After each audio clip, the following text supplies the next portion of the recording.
Hi అండి, నమస్తే. నేను మీ Shanti. Welcome to Shanti's vlogs. ఈరోజు మన వీడియోలో చపాతీ, పుల్కా, పూరి ఇలాంటి వాటిల్లోకి మంచి టేస్టీగా కుక్కర్లోనే చాలా సింపుల్గా ఈజీగా చేసుకునే బంగాళదుంప కర్రీని ఎలా చేయాలో చూపించబోతున్నాను.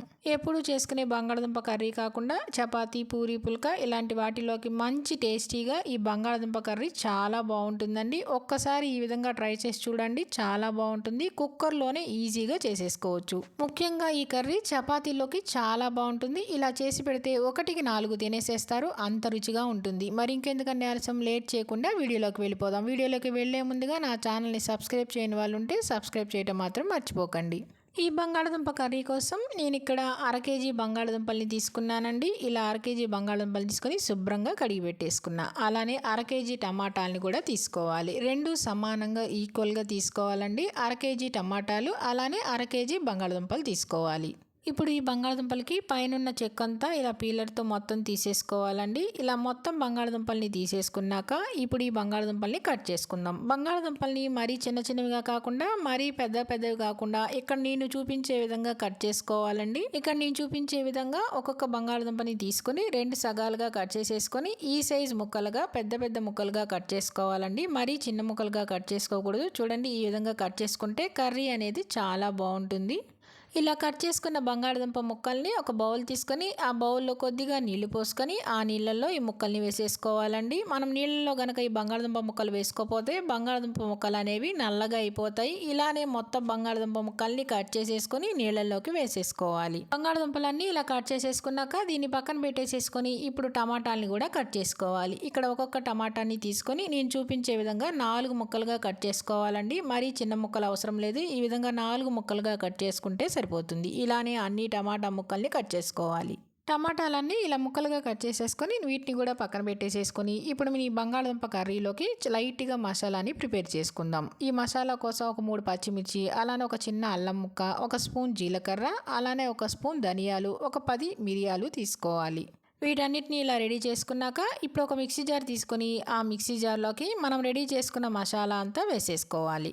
మనం తీసుకున్న మసాలా దినుసులన్నీ ఇలా మిక్సీ జార్లోకి వేసేసుకున్నాక ఇప్పుడు దీన్ని పచ్చగా గ్రైండ్ చేసుకోవాలి. చూడండి, ఈ విధంగా గ్రైండ్ చేసేసుకొని ఈ మిశ్రమాన్ని పక్కన పెట్టేసుకోవాలి. ఇప్పుడు వేరొక మిక్సీ జార్ తీసుకొని అందులోకి మనం కట్ చేసి పెట్టుకున్న టమాటా ముక్కలు ఉన్నాయి కదండి, ఆ టమాటా ముక్కలన్నీ మిక్సీ జార్లోకి వేసేసుకొని దీన్ని మెత్తటి పేస్ట్ లాగా గ్రైండ్ చేసుకోవాలి. ఇలా టమాటా పేస్ట్ గ్రైండ్ చేసేసుకొని దీన్ని కూడా పక్కన పెట్టేసుకొని ఇప్పుడు స్టవ్ ఆన్ చేసుకుని కుక్కర్ పెట్టేసేసుకొని ఈ కుక్కర్లో 3 టేబుల్ స్పూన్ల ఆయిల్ వేసుకోవాలి. ఆయిల్ వేసేసుకున్నాక ఇప్పుడు ఇందులో 1 స్పూన్ నెయ్యి వేసుకోవాలండి. ఈ విధంగా నెయ్యి వేసుకోవటం వల్ల కూర రుచి చాలా బాగుంటుంది. నెయ్యి వేసేసుకున్నాక నెయ్యి అంతా కరిగిన తర్వాత ఇప్పుడు ఇందులో 1 స్పూన్ ఆవాలు వేసుకోవాలి. ఆవాలు వేసేసుకున్నాక ఇప్పుడు ఇందులోనే 1 స్పూన్ జీలకర్ర వేసుకొని ఆవాలు జీలకర్ర వేగేంత వరకు వేయించుకోవాలి. మంటని మీడియం ఫ్లేమ్లోనే పెట్టేసేసుకోవాలండి, లేకపోతే మాడిపోతాయి. ఈ ఆవాలు జీలకర్ర ఇలా వేగిన తర్వాత ఇప్పుడు ఇందులోకి మనం కొద్దిగా మసాలా వేసుకోవాలి. 2 బిర్యానీ ఆకులు, 1 చిన్న చెక్క ముక్క, 2 లవంగాలు, 2 యాలకులు వేసుకోవాలి. మసాలాలను వేసేసుకున్నాక ఇప్పుడు ఈ మసాలాలను కూడా లైట్గా వేయించుకోవాలండి. చూడండి, ఈ విధంగా లైట్గా వేగినాయి కదా. ఇప్పుడు ఇందులో మనం ఇందాక మిక్సీ వేసుకున్న మసాలా పేస్ట్ ఉంది కదా, ఆ మసాలా పేస్ట్ని ఇందులో వేసేసుకోవాలి. మసాలా పేస్ట్ అంతా వేసేసుకున్నాక ఇప్పుడు ఈ మసాలా పేస్ట్ని లో ఫ్లేమ్లోనే పెట్టేసేసుకొని పచ్చివాసన పోయేంత వరకు వేయించుకుంటూ ఉండాలి. మసాలా అంతా ఇలా పచ్చివాసన పోయేంత వరకు వేయించేసేసుకున్నాక ఇప్పుడు ఇందులో 1/2 టీ స్పూన్ పసుపు, 1 స్పూన్ కారం, అలానే మరొక spoon Kashmiri red chilli powder వేసుకుంటున్నానండి. అలానే ఇప్పుడు ఇందులో 1/2 teaspoon garam masala, 1/2 teaspoon ధనియాల పొడి, అలానే 1/2 టీ స్పూన్ బ్లాక్ సాల్ట్ వేసుకోవాలి. ఇలా బ్లాక్ సాల్ట్ వేసుకోవటం వల్ల కర్రీకి మంచి టేస్ట్ అనేది వస్తుందండి. ఇప్పుడు ఈ మసాలాలన్నీ వేసేసుకున్నాక ఈ మసాలాలన్నీ 1 నిమిషం పాటు ఈ విధంగా ఆయిల్ అంతా సపరేట్ అయ్యేంత వరకు వేయించుకుంటూ ఉండాలండి.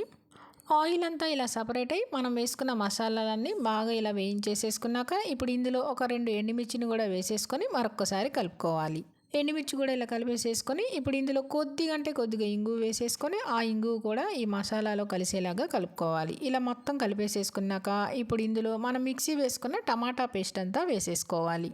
టమాటా పేస్ట్ అంతా వేసేసుకున్నాక ఇప్పుడు ఈ టమాటా పేస్ట్ని మసాలాలో బాగా కలిసేలాగా కలుపుకోవాలి. ఈ విధంగా పేస్ట్ అంతా కలిపేసేసుకున్నాక మనం ఇప్పుడు దీని మీద మూత పెట్టేసేసుకొని లో ఫ్లేమ్లో పెట్టేసేసుకుని 1 నిమిషం పాటు ఉడకనివ్వాలి.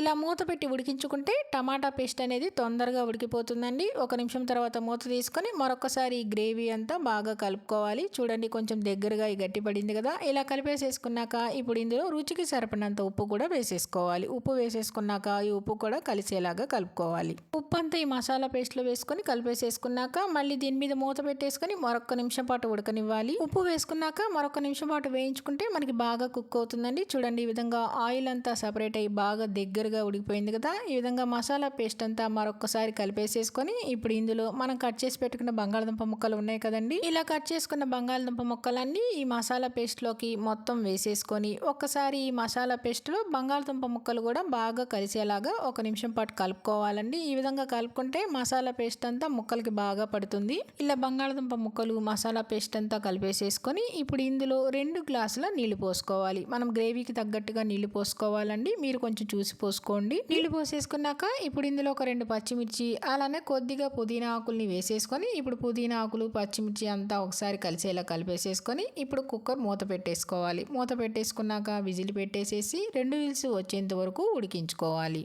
కుక్కర్ విజిల్స్ వచ్చేలోపు ఇప్పుడు ఒక బౌల్ తీసుకొని ఆ బౌల్లోకి ఈ స్పూన్తో నేను ఇక్కడ పెద్ద స్పూన్ తీసుకున్నానండి. ఆ స్పూన్తో 1 స్పూన్ శనగపిండి వేసుకొని కొద్దిగా నీళ్లు పోసుకొని ఈ శనగపిండిని ఉండలు లేకుండా ఈ విధంగా పల్చగా కలుపుకోవాలి. ఇలా కలిపేసుకొని ఈ శనగపిండిని పక్కన పెట్టేసుకోవాలి. ఇప్పుడు కుక్కర్ 2 విజిల్స్ వచ్చి స్టవ్ ఆఫ్ చేసేసుకున్నాక ఆవిరంతా పోయాక మూత తీసుకోవాలండి. చూడండి ఈ విధంగా మూత తీసేసుకున్నాక ఒకసారి కర్రీ అంతా కలుపుకోవాలి. మనకి బంగాళదుంపలు కూడా చక్కగా ఉడికిపోయి కొంచెం గ్రేవీ కూడా బాగా ఉంది కదండి. ఈ విధంగా కలిపేసుకున్నాక ఇప్పుడు ఈ కుక్కర్ని పక్కన పెట్టేసుకొని ఇప్పుడు మళ్ళీ స్టవ్ ఆన్ చేసుకోవాలి. స్టవ్ ఆన్ చేసుకున్నాక ఇప్పుడు మనం పక్కన పెట్టుకున్న కుక్కర్ని స్టవ్ మీద పెట్టేసేసుకొని ఇప్పుడు ఇందులో 1/2 teaspoon Kitchen King masala అలానే సన్నగా కట్ చేసిన కొద్దిగా కొత్తిమీర అలానే కొద్దిగా కసూరి మేతి వేసుకోవాలి. కసూరి మేతి కూడా వేసేసుకున్నాక మనం వేసుకున్న కసూరి మేతి కొత్తిమీర కిచెన్ కింగ్ మసాలా అంతా ఈ కర్రీలో బాగా కలిసేలాగా కలిపేసుకోవాలి. ఇలా కలిపేసేసుకొని ఇప్పుడు ఇందులో మనం ఇందాక రెడీ చేసి పెట్టుకున్న శనగపిండి మిశ్రమం ఉంది కదండి. ఆ మిశ్రమం అంతా ఈ కర్రీలోకి వేసేసుకోవాలి. శనగపిండి వాటర్ అంతా వేసేసుకున్నాక ఈ శనగపిండి వాటర్ అంతా బాగా కలిసేలాగా ఈ కర్రీ అంతా కలుపుకోవాలి. ఈ శనగపిండి వాటర్ వేయటం వల్ల కొంచెం మనకి గ్రేవీ అనేది వస్తుందండి. ఇలా గ్రేవీ చిక్కగా వస్తే టేస్ట్ అనేది బాగుంటుంది. అలానే ఈ కర్రీ అంతా కలిపేసేసుకొని దీని మీద మూత పెట్టేసేసి 1 నిమిషం పాటు ఉడకనివ్వాలి. 1 నిమిషం తర్వాత మూత తీసుకొని కర్రీ అంతా చూడండి ఆయిల్ అంతా సపరేట్ అయిపోయి చక్కగా ఉడికిపోయిందండి. ఈ విధంగా ఉంటే సరిపోతుంది. గ్రేవీ అనేది కూడా కరెక్ట్ కన్సిస్టెన్సీలో ఈ విధంగా ఉండాలి. అంతేనండి. స్టవ్ ఆఫ్ చేసేసుకొని సర్వ్ చేసుకోవటమే. అంతేనండి. చపాతీ పుల్కా పూరి ఇలాంటి వాటిల్లోకి మంచి టేస్టీ అయిన బంగాళదుంప కర్రీ రెడీ అయిపోయింది. ఈ విధంగా కుక్కర్లో చేశారంటే చాలా ఈజీగా అయిపోతుంది. అంతే టేస్టీగా కూడా ఉంటుంది. నేనైతే చపాతీల్లోకి చేశానండి. చాలా రుచిగా ఉంది. మరి ఇంకెందుకంటే ఆలస్యం మీరు తప్పకుండా ట్రై చేయండి. ట్రై చేసి మీకు ఎలా వచ్చిందో కామెంట్స్లో తెలియజేయటం మర్చిపోకండి. అలానే ఎప్పుడూ చేసుకునే బంగాళదుంప కర్రీ కాకుండా ఇలా వెరైటీగా చేసుకునే బంగాళదుంప కర్రీ వీడియో మీకు నచ్చిందా అండి? నచ్చితే కనుక లైక్ చేయండి. మీ ఫ్రెండ్స్కి రిలేటివ్స్కి షేర్ చేయండి. సబ్స్క్రైబ్ చేయండి. మరిన్ని అప్డేట్ కోసం కింద బెల్ ఐకాన్ని క్లిక్ చేయండి.